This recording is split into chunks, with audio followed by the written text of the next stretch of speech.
আমি মনে হয় হাসপা ভুলেই গেছি। যাই হোক, কোনো কারণবশত হাসি অবশ্য আসে, কিন্তু ওই হাসিটা হাসি না, ওটা অর্গানিক হাসি না, ওটা কৃত্রিম হাসি বলা যেতে পারে। আর একটা জিনিস হলো যে আমার দেশে কি মরুভূমির দেশ হবে নাকি? আমার দেশে কিন্তু আবাদ খাতের কোনো অভাব নেই, সব সময় আবাদ আছেই। ইরি আমন বুড়ো রবি শস্য সবই আছে। তো মরুভূমি এখন বৃষ্টি আর বৃষ্টি, মরুভূমির বৃষ্টির জোরে বন্যা হয়ে যাচ্ছে, কিন্তু আমার দেশে তার কোনো বন্যা আছে না। এটা কি গজব আমার দেশের গজব, না এটা মরুভূমি অর্থাৎ আরবের দেশে গজব পড়েছে? এই দুইটার মধ্যে তো কিছুই বুঝা পারছি না।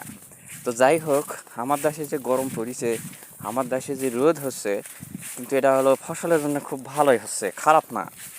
কারণ অতি দ্রুত গরম হচ্ছে, গরমের ফলে ধান টান সবসময় ভালোভাবে বের হচ্ছে, ধান পাকতেছে।